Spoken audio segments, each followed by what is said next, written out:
ಪ್ರಿಯಾಂಕ್ ಖರ್ಗೆ ಮಾತು ಕೇಳಿದ ಸರ್ಕಾರಕ್ಕೆ ತೀವ್ರ ಮುಜುಗರಾಗಿದೆ. ಸಂಪುಟ ಸಭೆಯ ತೀರ್ಮಾನಕ್ಕೆ ಹೈಕೋರ್ಟ್ ಆಕ್ಷೇಪವನ್ನ ವ್ಯಕ್ತಪಡಿಸಿದೆ. ಸಾರ್ವಜನಿಕ ಸ್ಥಳದಲ್ಲಿ ಚಟುವಟಿಕೆಗೆ ಅನುಮತಿ ವಿಚಾರಕ್ಕೆ ಸಂಬಂಧಪಟ್ಟಂತೆ ಈಗ ಸಂಪುಟ ಸಭೆಯ ತೀರ್ಮಾನಕ್ಕೆ ಹೈಕೋರ್ಟ್ ಆಕ್ಷೇಪವನ್ನ ವ್ಯಕ್ತಪಡಿಸಿದೆ. ಪ್ರಿಯಾಂಕ್ ಖರ್ಗೆ ಅವರ ಮಾತು ಕೇಳಿದ ಸರ್ಕಾರಕ್ಕೆ ತೀವ್ರ ಮುಜುಗರಾಗಿದೆ. ಈ ಅಧಿಕಾರ ಇರೋದು ಸ್ಥಳೀಯ ಆಡಳಿತ ಪೊಲೀಸ್ಗೆ, ಸರ್ಕಾರಕ್ಕಲ್ಲ. ಹೊಸ ಆದೇಶದ ಮೂಲಕ ಬೇರೆ ಏನನ್ನೋ ಸಾಧಿಸ ಹೊರಟಿದೆ ಸರ್ಕಾರ. ಸಾರ್ವಜನಿಕರ ಹಕ್ಕನ್ನ ಕಸಿದುಕೊಳ್ಳಲು ಮುಂದಾದಂತಿದೆ. ವಿಚಾರಣೆ ವೇಳೆ ಅಭಿಪ್ರಾಯವನ್ನು ವ್ಯಕ್ತಪಡಿಸಿದ್ದು ಹೈಕೋರ್ಟ್ ಪೀಠ.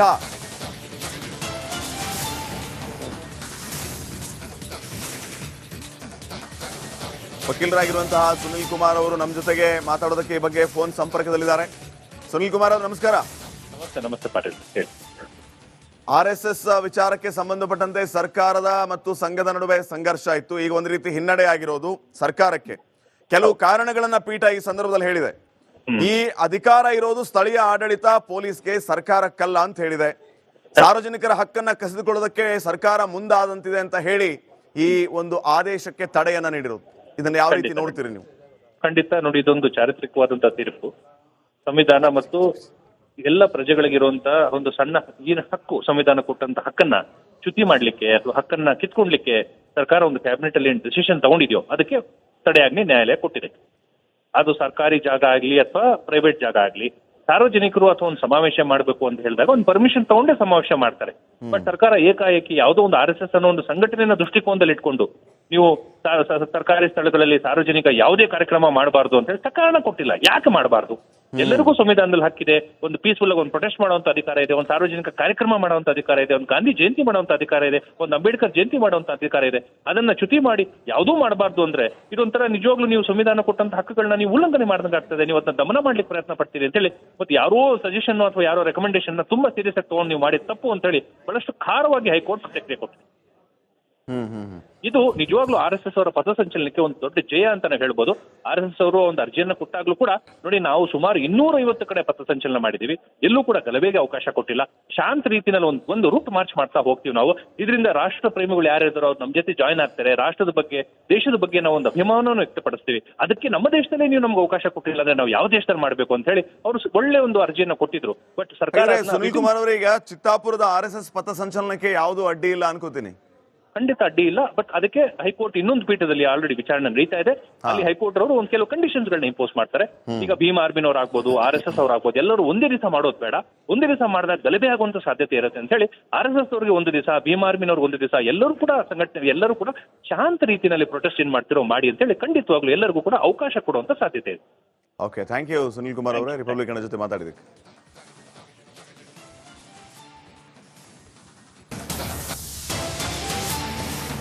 ಪ್ರಿಯಾಂಕ್ ಖರ್ಗೆ ಮಾತು ಕೇಳಿದ ಸರ್ಕಾರಕ್ಕೆ ತೀವ್ರ ಮುಜುಗರಾಗಿದೆ. ಸಂಪುಟ ಸಭೆಯ ತೀರ್ಮಾನಕ್ಕೆ ಹೈಕೋರ್ಟ್ ಆಕ್ಷೇಪವನ್ನ ವ್ಯಕ್ತಪಡಿಸಿದೆ. ಸಾರ್ವಜನಿಕ ಸ್ಥಳದಲ್ಲಿ ಚಟುವಟಿಕೆಗೆ ಅನುಮತಿ ವಿಚಾರಕ್ಕೆ ಸಂಬಂಧಪಟ್ಟಂತೆ ಈಗ ಸಂಪುಟ ಸಭೆಯ ತೀರ್ಮಾನಕ್ಕೆ ಹೈಕೋರ್ಟ್ ಆಕ್ಷೇಪವನ್ನ ವ್ಯಕ್ತಪಡಿಸಿದೆ. ಪ್ರಿಯಾಂಕ್ ಖರ್ಗೆ ಅವರ ಮಾತು ಕೇಳಿದ ಸರ್ಕಾರಕ್ಕೆ ತೀವ್ರ ಮುಜುಗರಾಗಿದೆ. ಈ ಅಧಿಕಾರ ಇರೋದು ಸ್ಥಳೀಯ ಆಡಳಿತ ಪೊಲೀಸ್ಗೆ, ಸರ್ಕಾರಕ್ಕಲ್ಲ. ಹೊಸ ಆದೇಶದ ಮೂಲಕ ಬೇರೆ ಏನನ್ನೋ ಸಾಧಿಸ ಹೊರಟಿದೆ ಸರ್ಕಾರ. ಸಾರ್ವಜನಿಕರ ಹಕ್ಕನ್ನ ಕಸಿದುಕೊಳ್ಳಲು ಮುಂದಾದಂತಿದೆ. ವಿಚಾರಣೆ ವೇಳೆ ಅಭಿಪ್ರಾಯವನ್ನು ವ್ಯಕ್ತಪಡಿಸಿದ್ದು ಹೈಕೋರ್ಟ್ ಪೀಠ.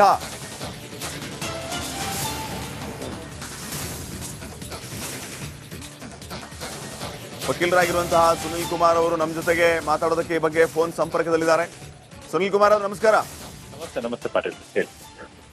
RSS ವಿಚಾರಕ್ಕೆ ಸಂಬಂಧಪಟ್ಟಂತೆ ಸರ್ಕಾರದ ಮತ್ತು ಸಂಘದ ನಡುವೆ ಸಂಘರ್ಷ ಇತ್ತು. ಈಗ ಒಂದು ರೀತಿ ಹಿನ್ನಡೆ ಆಗಿರೋದು ಸರ್ಕಾರಕ್ಕೆ. ಕೆಲವು ಕಾರಣಗಳನ್ನ ಪೀಠ ಈ ಸಂದರ್ಭದಲ್ಲಿ ಹೇಳಿದೆ. ಈ ಅಧಿಕಾರ ಇರೋದು ಸ್ಥಳೀಯ ಆಡಳಿತ ಪೊಲೀಸ್ಗೆ, ಸರ್ಕಾರಕ್ಕಲ್ಲ ಅಂತ ಹೇಳಿದೆ. ಸಾರ್ವಜನಿಕರ ಹಕ್ಕನ್ನ ಕಸಿದುಕೊಳ್ಳೋದಕ್ಕೆ ಸರ್ಕಾರ ಮುಂದಾದಂತಿದೆ ಅಂತ ಹೇಳಿ ಈ ಒಂದು ಆದೇಶಕ್ಕೆ ತಡೆಯನ್ನ ನೀಡಿರೋದು. ಇದನ್ನ ಯಾವ ರೀತಿ ನೋಡ್ತೀರಿ ನೀವು? ಖಂಡಿತ ನೋಡಿ, ಇದೊಂದು ಚಾರಿತ್ರಿಕವಾದಂತಹ ತೀರ್ಪು. ಸಂವಿಧಾನ ಮತ್ತು ಎಲ್ಲ ಪ್ರಜೆಗಳಿಗಿರುವಂತಹ ಒಂದು ಸಣ್ಣ ಏನು ಹಕ್ಕು, ಸಂವಿಧಾನ ಕೊಟ್ಟಂತ ಹಕ್ಕನ್ನ ಚ್ಯುತಿ ಮಾಡ್ಲಿಕ್ಕೆ ಅಥವಾ ಹಕ್ಕನ್ನ ಕಿತ್ಕೊಂಡ್ಲಿಕ್ಕೆ ಸರ್ಕಾರ ಒಂದು ಕ್ಯಾಬಿನೆಟ್ ಅಲ್ಲಿ ಏನು ಡಿಸಿಷನ್ ತಗೊಂಡಿದ್ಯೋ ಅದಕ್ಕೆ ತಡೆಯಾಜ್ಞೆ ನ್ಯಾಯಾಲಯ ಕೊಟ್ಟಿದೆ. ಅದು ಸರ್ಕಾರಿ ಜಾಗ ಆಗ್ಲಿ ಅಥವಾ ಪ್ರೈವೇಟ್ ಜಾಗ ಆಗ್ಲಿ, ಸಾರ್ವಜನಿಕರು ಅಥವಾ ಒಂದು ಸಮಾವೇಶ ಮಾಡಬೇಕು ಅಂತ ಹೇಳಿದಾಗ ಒಂದು ಪರ್ಮಿಷನ್ ತಗೊಂಡೇ ಸಮಾವೇಶ ಮಾಡ್ತಾರೆ. ಬಟ್ ಸರ್ಕಾರ ಏಕಾಏಕಿ ಯಾವುದೋ ಒಂದು RSS ಅನ್ನೋ ಒಂದು ಸಂಘಟನೆಯ ದೃಷ್ಟಿಕೋನದಲ್ಲಿ ಇಟ್ಕೊಂಡು ನೀವು ಸರ್ಕಾರಿ ಸ್ಥಳಗಳಲ್ಲಿ ಸಾರ್ವಜನಿಕ ಯಾವುದೇ ಕಾರ್ಯಕ್ರಮ ಮಾಡಬಾರ್ದು ಅಂತ ಹೇಳಿ ಕಾರಣ ಕೊಟ್ಟಿಲ್ಲ. ಯಾಕೆ ಮಾಡಬಾರ್ದು? ಎಲ್ಲರಿಗೂ ಸಂವಿಧಾನದಲ್ಲಿ ಹಕ್ಕಿದೆ. ಒಂದು ಪೀಸ್ಫುಲ್ ಆಗಿ ಒಂದು ಪ್ರೊಟೆಸ್ಟ್ ಮಾಡುವಂತ ಅಧಿಕಾರ ಇದೆ, ಒಂದು ಸಾರ್ವಜನಿಕ ಕಾರ್ಯಕ್ರಮ ಮಾಡುವಂತ ಅಧಿಕಾರ ಇದೆ, ಒಂದು ಗಾಂಧಿ ಜಯಂತಿ ಮಾಡುವಂತ ಅಧಿಕಾರ ಇದೆ, ಒಂದು ಅಂಬೇಡ್ಕರ್ ಜಯಂತಿ ಮಾಡುವಂತ ಅಧಿಕಾರ ಇದೆ. ಅದನ್ನ ಚ್ಯುತಿ ಮಾಡಿ ಯಾವುದೂ ಮಾಡಬಾರ್ದು ಅಂದ್ರೆ ಇದೊಂಥರ ನಿಜವಾಗ್ಲೂ ನೀವು ಸಂವಿಧಾನ ಕೊಟ್ಟಂತ ಹಕ್ಕುಗಳನ್ನ ನೀವು ಉಲ್ಲಂಘನೆ ಮಾಡ್ದಂಗಾಗ್ತದೆ. ನೀವು ಅದನ್ನ ದಮನ ಮಾಡ್ಲಿಕ್ಕೆ ಪ್ರಯತ್ನ ಪಡ್ತೀರಿ ಅಂತ ಹೇಳಿ ಮತ್ತೆ ಯಾರೋ ಸಜೆಷನ್ ಅಥವಾ ಯಾರೋ ರೆಕಮೆಂಡೇಶನ್ ತುಂಬಾ ಸೀರಿಯಸ್ ಆಗಿ ತಗೊಂಡು ನೀವು ಮಾಡಿ ತಪ್ಪು ಅಂತ ಹೇಳಿ ಬಹಳಷ್ಟು ಖಾರವಾಗಿ ಹೈಕೋರ್ಟ್ ಪ್ರತಿಕ್ರಿಯೆ ಕೊಟ್ಟಿದೆ. ಇದು ನಿಜವಾಗ್ಲೂ RSS ಅವರ ಪಥಸಂಚಲನಕ್ಕೆ ಒಂದು ದೊಡ್ಡ ಜಯ ಅಂತಾನೆ ಹೇಳ್ಬೋದು. RSS ಅವರು ಒಂದು ಅರ್ಜಿಯನ್ನ ಕೊಟ್ಟಾಗ್ಲೂ ಕೂಡ ನೋಡಿ, ನಾವು ಸುಮಾರು 250 ಕಡೆ ಪಥಸಂಚಲನ ಮಾಡಿದೀವಿ, ಎಲ್ಲೂ ಕೂಡ ಗಲಭೆಗೆ ಅವಕಾಶ ಕೊಟ್ಟಿಲ್ಲ. ಶಾಂತ ರೀತಿಯಲ್ಲಿ ಒಂದು ರೂಟ್ ಮಾರ್ಚ್ ಮಾಡ್ತಾ ಹೋಗ್ತೀವಿ ನಾವು. ಇದರಿಂದ ರಾಷ್ಟ್ರ ಪ್ರೇಮಿಗಳು ಯಾರಿದ್ದಾರೋ ಅವ್ರು ನಮ್ಮ ಜೊತೆ ಜಾಯ್ನ್ ಆಗ್ತಾರೆ. ರಾಷ್ಟ್ರದ ಬಗ್ಗೆ, ದೇಶದ ಬಗ್ಗೆ ನಾವು ಒಂದು ಅಭಿಮಾನವನ್ನು ವ್ಯಕ್ತಪಡಿಸ್ತೀವಿ. ಅದಕ್ಕೆ ನಮ್ಮ ದೇಶದಲ್ಲೇ ನೀವು ನಮ್ಗೆ ಅವಕಾಶ ಕೊಟ್ಟಿಲ್ಲ ಅಂದ್ರೆ ನಾವು ಯಾವ ದೇಶದಲ್ಲಿ ಮಾಡಬೇಕು ಅಂತ ಹೇಳಿ ಅವರು ಒಳ್ಳೆ ಒಂದು ಅರ್ಜಿಯನ್ನ ಕೊಟ್ಟಿದ್ರು. ಬಟ್ ಸರ್ಕಾರ ಸುನೀಲ್ ಕುಮಾರ್ ಅವರೀಗ ಚಿತ್ತಾಪುರದ RSS ಪಥಸಂಚಲನಕ್ಕೆ ಯಾವುದು ಅಡ್ಡಿ ಇಲ್ಲ ಅನ್ಕೋತೀನಿ. ಖಂಡಿತ ಅಡ್ಡಿ ಇಲ್ಲ. ಬಟ್ ಅದಕ್ಕೆ ಹೈಕೋರ್ಟ್ ಇನ್ನೊಂದು ಪೀಠದಲ್ಲಿ ಆಲ್ರೆಡಿ ವಿಚಾರಣೆ ನಡೀತಾ ಇದೆ. ಅಲ್ಲಿ ಹೈಕೋರ್ಟ್ ಅವರು ಒಂದು ಕೆಲವು ಕಂಡೀಷನ್ಸ್ ಗಳನ್ನ ಇಂಪೋಸ್ ಮಾಡ್ತಾರೆ. ಈಗ ಭೀಮ್ ಆರ್ಮಿನವ್ರು ಆಗ್ಬೋದು, RSS ಅವ್ರು ಆಗ್ಬೋದು, ಎಲ್ಲರೂ ಒಂದೇ ದಿವಸ ಮಾಡೋದು ಬೇಡ. ಒಂದೇ ದಿವಸ ಮಾಡಿದಾಗ ಗಲಭೆ ಆಗುವಂತ ಸಾಧ್ಯತೆ ಇರುತ್ತೆ ಅಂತ ಹೇಳಿ RSS ಅವರಿಗೆ ಒಂದು ದಿವಸ, ಭೀಮ್ ಆರ್ಮಿನವ್ರಿಗೆ ಒಂದು ದಿವಸ, ಎಲ್ಲರೂ ಕೂಡ ಸಂಘಟನೆ ಎಲ್ಲರೂ ಕೂಡ ಶಾಂತ ರೀತಿಯಲ್ಲಿ ಪ್ರೊಟೆಸ್ಟ್ ಏನ್ ಮಾಡ್ತಿರೋ ಮಾಡಿ ಅಂತ ಹೇಳಿ ಖಂಡಿತವಾಗ್ಲೂ ಎಲ್ಲರಿಗೂ ಕೂಡ ಅವಕಾಶ ಕೊಡುವಂತ ಸಾಧ್ಯತೆ ಇದೆ. Okay, thank you Sunil Kumar ಅವರೇ, ರಿಪಬ್ಲಿಕನ್ ಜೊತೆ ಮಾತಾಡಿದಕ್ಕೆ.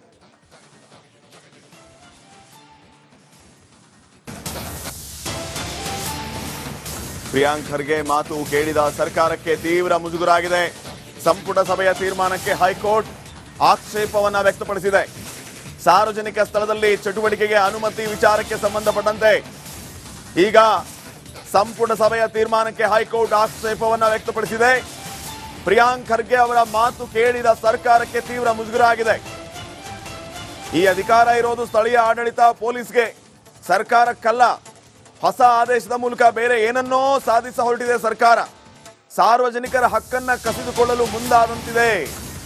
ವಿಚಾರಣೆ ವೇಳೆ ಅಭಿಪ್ರಾಯವನ್ನು ವ್ಯಕ್ತಪಡಿಸಿದ್ದು ಹೈಕೋರ್ಟ್ ಪೀಠ.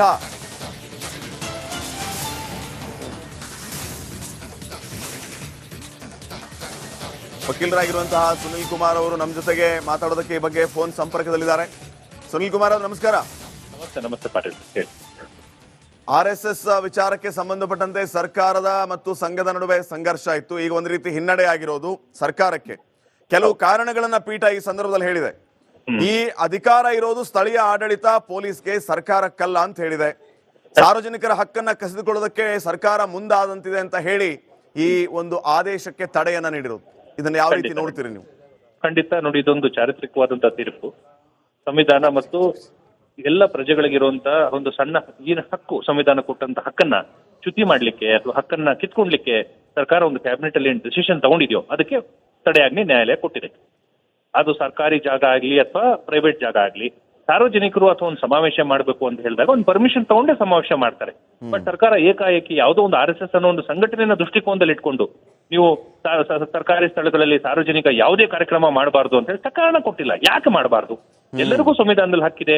ಒಂದು ಪೀಸ್ಫುಲ್ ಆಗಿ ಒಂದು ಪ್ರೊಟೆಸ್ಟ್ ಮಾಡುವಂತ ಅಧಿಕಾರ ಇದೆ, ಒಂದು ಸಾರ್ವಜನಿಕ ಕಾರ್ಯಕ್ರಮ ಮಾಡುವಂತ ಅಧಿಕಾರ ಇದೆ, ಒಂದು ಗಾಂಧಿ ಜಯಂತಿ ಮಾಡುವಂತ ಅಧಿಕಾರ ಇದೆ, ಒಂದು ಅಂಬೇಡ್ಕರ್ ಜಯಂತಿ ಮಾಡುವಂತ ಅಧಿಕಾರ ಇದೆ. ಅದನ್ನ ಚ್ಯುತಿ ಮಾಡಿ ಯಾವುದೂ ಮಾಡಬಾರ್ದು ಅಂದ್ರೆ ಇದೊಂಥರ ನಿಜವಾಗ್ಲೂ ನೀವು ಸಂವಿಧಾನ ಕೊಟ್ಟಂತ ಹಕ್ಕುಗಳನ್ನ ನೀವು ಉಲ್ಲಂಘನೆ ಮಾಡ್ದಂಗಾಗ್ತದೆ. ನೀವು ಅದನ್ನ ದಮನ ಮಾಡ್ಲಿಕ್ಕೆ ಪ್ರಯತ್ನ ಪಡ್ತೀರಿ ಅಂತ ಹೇಳಿ ಮತ್ತೆ ಯಾರೋ ಸಜೆಷನ್ ಅಥವಾ ಯಾರೋ ರೆಕಮೆಂಡೇಶನ್ ತುಂಬಾ ಸೀರಿಯಸ್ ಆಗಿ ತಗೊಂಡು ನೀವು ಮಾಡಿ ತಪ್ಪು ಅಂತ ಹೇಳಿ ಬಹಳಷ್ಟು ಖಾರವಾಗಿ ಹೈಕೋರ್ಟ್ ಪ್ರತಿಕ್ರಿಯೆ ಕೊಟ್ಟಿದೆ. ಇದು ನಿಜವಾಗ್ಲೂ RSS ಅವರ ಪಥಸಂಚಲನಕ್ಕೆ ಒಂದು ದೊಡ್ಡ ಜಯ ಅಂತಾನೆ ಹೇಳ್ಬೋದು. RSS ಅವರು ಒಂದು ಅರ್ಜಿಯನ್ನ ಕೊಟ್ಟಾಗ್ಲೂ ಕೂಡ ನೋಡಿ, ನಾವು ಸುಮಾರು 250 ಕಡೆ ಪಥಸಂಚಲನ ಮಾಡಿದೀವಿ, ಎಲ್ಲೂ ಕೂಡ ಗಲಭೆಗೆ ಅವಕಾಶ ಕೊಟ್ಟಿಲ್ಲ. ಶಾಂತ ರೀತಿಯಲ್ಲಿ ಒಂದು ರೂಟ್ ಮಾರ್ಚ್ ಮಾಡ್ತಾ ಹೋಗ್ತೀವಿ ನಾವು. ಇದರಿಂದ ರಾಷ್ಟ್ರ ಪ್ರೇಮಿಗಳು ಯಾರಿದ್ದಾರೋ ಅವ್ರು ನಮ್ಮ ಜೊತೆ ಜಾಯ್ನ್ ಆಗ್ತಾರೆ. ರಾಷ್ಟ್ರದ ಬಗ್ಗೆ, ದೇಶದ ಬಗ್ಗೆ ನಾವು ಒಂದು ಅಭಿಮಾನವನ್ನು ವ್ಯಕ್ತಪಡಿಸ್ತೀವಿ. ಅದಕ್ಕೆ ನಮ್ಮ ದೇಶದಲ್ಲೇ ನೀವು ನಮ್ಗೆ ಅವಕಾಶ ಕೊಟ್ಟಿಲ್ಲ ಅಂದ್ರೆ ನಾವು ಯಾವ ದೇಶದಲ್ಲಿ ಮಾಡಬೇಕು ಅಂತ ಹೇಳಿ ಅವರು ಒಳ್ಳೆ ಒಂದು ಅರ್ಜಿಯನ್ನ ಕೊಟ್ಟಿದ್ರು. ಬಟ್ ಸರ್ಕಾರ ಸುನೀಲ್ ಕುಮಾರ್ ಅವರೀಗ ಚಿತ್ತಾಪುರದ RSS ಪಥಸಂಚಲನಕ್ಕೆ ಯಾವುದು ಅಡ್ಡಿ ಇಲ್ಲ ಅನ್ಕೋತೀನಿ. ಖಂಡಿತ ಅಡ್ಡಿ ಇಲ್ಲ. ಬಟ್ ಅದಕ್ಕೆ ಹೈಕೋರ್ಟ್ ಇನ್ನೊಂದು ಪೀಠದಲ್ಲಿ ಆಲ್ರೆಡಿ ವಿಚಾರಣೆ ನಡೀತಾ ಇದೆ. ಅಲ್ಲಿ ಹೈಕೋರ್ಟ್ ಅವರು ಒಂದು ಕೆಲವು ಕಂಡೀಷನ್ಸ್ ಗಳನ್ನ ಇಂಪೋಸ್ ಮಾಡ್ತಾರೆ. ಈಗ ಭೀಮ್ ಆರ್ಮಿನವ್ರು ಆಗ್ಬೋದು, RSS ಅವ್ರು ಆಗ್ಬೋದು, ಎಲ್ಲರೂ ಒಂದೇ ದಿವಸ ಮಾಡೋದು ಬೇಡ. ಒಂದೇ ದಿವಸ ಮಾಡಿದಾಗ ಗಲಭೆ ಆಗುವಂತ ಸಾಧ್ಯತೆ ಇರುತ್ತೆ ಅಂತ ಹೇಳಿ RSS ಅವರಿಗೆ ಒಂದು ದಿವಸ, ಭೀಮ್ ಆರ್ಮಿನವ್ರಿಗೆ ಒಂದು ದಿವಸ, ಎಲ್ಲರೂ ಕೂಡ ಸಂಘಟನೆ ಎಲ್ಲರೂ ಕೂಡ ಶಾಂತ ರೀತಿಯಲ್ಲಿ ಪ್ರೊಟೆಸ್ಟ್ ಏನ್ ಮಾಡ್ತಿರೋ ಮಾಡಿ ಅಂತ ಹೇಳಿ ಖಂಡಿತವಾಗ್ಲೂ ಎಲ್ಲರಿಗೂ ಕೂಡ ಅವಕಾಶ ಕೊಡುವಂತ ಸಾಧ್ಯತೆ ಇದೆ. Okay, thank you Sunil Kumar ಅವರೇ, ರಿಪಬ್ಲಿಕನ್ ಜೊತೆ ಮಾತಾಡಿದಕ್ಕೆ.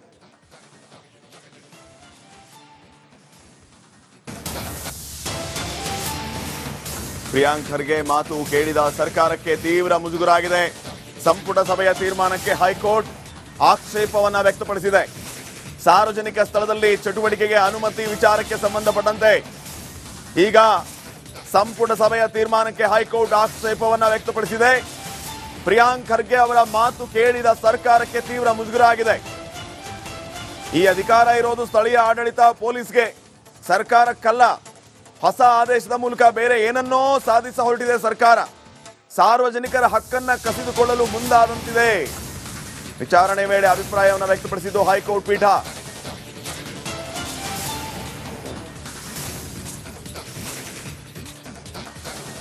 ವಕೀಲರಾಗಿರುವಂತಹ ಸುನಿಲ್ ಕುಮಾರ್ ಅವರು ನಮ್ಮ ಜೊತೆಗೆ ಮಾತಾಡೋದಕ್ಕೆ ಈ ಬಗ್ಗೆ ಫೋನ್ ಸಂಪರ್ಕದಲ್ಲಿದ್ದಾರೆ.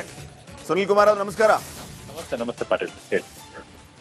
RSS ವಿಚಾರಕ್ಕೆ ಸಂಬಂಧಪಟ್ಟಂತೆ ಸರ್ಕಾರದ ಮತ್ತು ಸಂಘದ ನಡುವೆ ಸಂಘರ್ಷ ಇತ್ತು. ಈಗ ಒಂದು ರೀತಿ ಹಿನ್ನಡೆ ಆಗಿರೋದು ಸರ್ಕಾರಕ್ಕೆ. ಕೆಲವು ಕಾರಣಗಳನ್ನ ಪೀಠ ಈ ಸಂದರ್ಭದಲ್ಲಿ ಹೇಳಿದೆ. ಈ ಅಧಿಕಾರ ಇರೋದು ಸ್ಥಳೀಯ ಆಡಳಿತ ಪೊಲೀಸ್ಗೆ, ಸರ್ಕಾರಕ್ಕಲ್ಲ ಅಂತ ಹೇಳಿದೆ.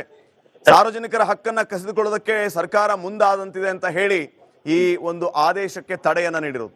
ಇದನ್ನ ಯಾವ ರೀತಿ ನೋಡ್ತೀರಿ ನೀವು? ಖಂಡಿತ ನೋಡಿ, ಇದೊಂದು ಚಾರಿತ್ರಿಕವಾದಂತಹ ತೀರ್ಪು. ಸಂವಿಧಾನ ಮತ್ತು ಎಲ್ಲ ಪ್ರಜೆಗಳಿಗಿರುವಂತಹ ಒಂದು ಸಣ್ಣ ಏನು ಹಕ್ಕು, ಸಂವಿಧಾನ ಕೊಟ್ಟಂತ ಹಕ್ಕನ್ನ ಚ್ಯುತಿ ಮಾಡ್ಲಿಕ್ಕೆ ಅಥವಾ ಹಕ್ಕನ್ನ ಕಿತ್ಕೊಳ್ಲಿಕ್ಕೆ ಸರ್ಕಾರ ಒಂದು ಕ್ಯಾಬಿನೆಟ್ ಅಲ್ಲಿ ಡಿಸಿಷನ್ ತಗೊಂಡಿದ್ಯೋ ಅದಕ್ಕೆ ತಡೆಯಾಜ್ಞೆ ನ್ಯಾಯಾಲಯ ಕೊಟ್ಟಿದೆ. ಅದು ಸರ್ಕಾರಿ ಜಾಗ ಆಗ್ಲಿ ಅಥವಾ ಪ್ರೈವೇಟ್ ಜಾಗ ಆಗ್ಲಿ, ಸಾರ್ವಜನಿಕರು ಅಥವಾ ಒಂದು ಸಮಾವೇಶ ಮಾಡಬೇಕು ಅಂತ ಹೇಳಿದಾಗ ಒಂದು ಪರ್ಮಿಷನ್ ತಗೊಂಡೇ ಸಮಾವೇಶ ಮಾಡ್ತಾರೆ. ಬಟ್ ಸರ್ಕಾರ ಏಕಾಏಕಿ ಯಾವುದೋ ಒಂದು RSS ಅನ್ನೋ ಒಂದು ಸಂಘಟನೆಯ ದೃಷ್ಟಿಕೋನದಲ್ಲಿ ಇಟ್ಕೊಂಡು ನೀವು ಸರ್ಕಾರಿ ಸ್ಥಳಗಳಲ್ಲಿ ಸಾರ್ವಜನಿಕ ಯಾವುದೇ ಕಾರ್ಯಕ್ರಮ ಮಾಡಬಾರ್ದು ಅಂತ ಹೇಳಿ ಕಾರಣ ಕೊಟ್ಟಿಲ್ಲ. ಯಾಕೆ ಮಾಡಬಾರ್ದು? ಎಲ್ಲರಿಗೂ ಸಂವಿಧಾನದಲ್ಲಿ ಹಕ್ಕಿದೆ. ಒಂದು ಪೀಸ್ಫುಲ್ ಆಗಿ ಒಂದು ಪ್ರೊಟೆಸ್ಟ್ ಮಾಡುವಂತ ಅಧಿಕಾರ ಇದೆ, ಒಂದು ಸಾರ್ವಜನಿಕ ಕಾರ್ಯಕ್ರಮ ಮಾಡುವಂತ ಅಧಿಕಾರ ಇದೆ, ಒಂದು ಗಾಂಧಿ ಜಯಂತಿ ಮಾಡುವಂತ ಅಧಿಕಾರ ಇದೆ, ಒಂದು ಅಂಬೇಡ್ಕರ್ ಜಯಂತಿ ಮಾಡುವಂತ ಅಧಿಕಾರ ಇದೆ. ಅದನ್ನ ಚ್ಯುತಿ ಮಾಡಿ ಯಾವುದೂ ಮಾಡಬಾರ್ದು ಅಂದ್ರೆ ಇದೊಂಥರ ನಿಜವಾಗ್ಲೂ ನೀವು ಸಂವಿಧಾನ ಕೊಟ್ಟಂತ ಹಕ್ಕುಗಳನ್ನ ನೀವು ಉಲ್ಲಂಘನೆ ಮಾಡ್ದಂಗಾಗ್ತದೆ. ನೀವು ಅದನ್ನ ದಮನ ಮಾಡ್ಲಿಕ್ಕೆ ಪ್ರಯತ್ನ ಪಡ್ತೀರಿ ಅಂತ ಹೇಳಿ ಮತ್ತೆ ಯಾರೋ ಸಜೆಷನ್ ಅಥವಾ ಯಾರೋ ರೆಕಮೆಂಡೇಶನ್ ತುಂಬಾ ಸೀರಿಯಸ್ ಆಗಿ ತಗೊಂಡು ನೀವು ಮಾಡಿದ ತಪ್ಪು ಅಂತ ಹೇಳಿ ಬಹಳಷ್ಟು ಖಾರವಾಗಿ ಹೈಕೋರ್ಟ್ ಪ್ರತಿಕ್ರಿಯೆ ಕೊಟ್ಟಿದೆ. ಇದು ನಿಜವಾಗ್ಲೂ RSS ಅವರ ಪಥಸಂಚಲನಕ್ಕೆ ಒಂದು ದೊಡ್ಡ ಜಯ ಅಂತಾನೆ ಹೇಳ್ಬೋದು. RSS ಅವರು ಒಂದು ಅರ್ಜಿಯನ್ನ ಕೊಟ್ಟಾಗ್ಲೂ ಕೂಡ ನೋಡಿ, ನಾವು ಸುಮಾರು 250 ಕಡೆ ಪಥಸಂಚಲನ ಮಾಡಿದೀವಿ, ಎಲ್ಲೂ ಕೂಡ ಗಲಭೆಗೆ ಅವಕಾಶ ಕೊಟ್ಟಿಲ್ಲ. ಶಾಂತ ರೀತಿಯಲ್ಲಿ ಒಂದು ರೂಟ್ ಮಾರ್ಚ್ ಮಾಡ್ತಾ ಹೋಗ್ತೀವಿ ನಾವು. ಇದರಿಂದ ರಾಷ್ಟ್ರ ಪ್ರೇಮಿಗಳು ಯಾರಿದ್ದಾರೋ ಅವ್ರು ನಮ್ಮ ಜೊತೆ ಜಾಯ್ನ್ ಆಗ್ತಾರೆ. ರಾಷ್ಟ್ರದ ಬಗ್ಗೆ, ದೇಶದ ಬಗ್ಗೆ ನಾವು ಒಂದು ಅಭಿಮಾನವನ್ನು ವ್ಯಕ್ತಪಡಿಸ್ತೀವಿ. ಅದಕ್ಕೆ ನಮ್ಮ ದೇಶದಲ್ಲೇ ನೀವು ನಮ್ಗೆ ಅವಕಾಶ ಕೊಟ್ಟಿಲ್ಲ ಅಂದ್ರೆ ನಾವು ಯಾವ ದೇಶದಲ್ಲಿ ಮಾಡಬೇಕು ಅಂತ ಹೇಳಿ ಅವರು ಒಳ್ಳೆ ಒಂದು ಅರ್ಜಿಯನ್ನ ಕೊಟ್ಟಿದ್ರು. ಬಟ್ ಸರ್ಕಾರ, ಸುನಿಲ್ ಕುಮಾರ್ ಅವರೀಗ ಚಿತ್ತಾಪುರದ RSS ಪಥಸಂಚಲನಕ್ಕೆ ಯಾವುದು ಅಡ್ಡಿ ಇಲ್ಲ ಅನ್ಕೋತೀನಿ. ಖಂಡಿತ ಅಡ್ಡಿ ಇಲ್ಲ. ಬಟ್ ಅದಕ್ಕೆ ಹೈಕೋರ್ಟ್ ಇನ್ನೊಂದು ಪೀಠದಲ್ಲಿ ಆಲ್ರೆಡಿ ವಿಚಾರಣೆ ನಡೀತಾ ಇದೆ. ಅಲ್ಲಿ ಹೈಕೋರ್ಟ್ ಅವರು ಒಂದು ಕೆಲವು ಕಂಡೀಷನ್ಸ್ ಗಳನ್ನ ಇಂಪೋಸ್ ಮಾಡ್ತಾರೆ. ಈಗ ಭೀಮ್ ಆರ್ಮಿನ್ ಅವ್ರು ಆಗ್ಬೋದು, RSS ಅವ್ರು ಆಗ್ಬೋದು, ಎಲ್ಲರೂ ಒಂದೇ ದಿವಸ ಮಾಡೋದು ಬೇಡ. ಒಂದೇ ದಿವಸ ಮಾಡಿದಾಗ ಗಲಭೆ ಆಗುವಂತ ಸಾಧ್ಯತೆ ಇರುತ್ತೆ ಅಂತ ಹೇಳಿ RSS ಅವರಿಗೆ ಒಂದು ದಿವಸ, ಭೀಮ್ ಆರ್ಮಿನ್ ಅವ್ರಿಗೆ ಒಂದು ದಿವಸ, ಎಲ್ಲರೂ ಕೂಡ ಸಂಘಟನೆ ಎಲ್ಲರೂ ಕೂಡ ಶಾಂತ ರೀತಿಯಲ್ಲಿ ಪ್ರೊಟೆಸ್ಟ್ ಏನ್ ಮಾಡ್ತಿರೋ ಮಾಡಿ ಅಂತ ಹೇಳಿ ಖಂಡಿತವಾಗ್ಲೂ ಎಲ್ಲರಿಗೂ ಕೂಡ ಅವಕಾಶ ಕೊಡುವಂತ ಸಾಧ್ಯತೆ ಇದೆ.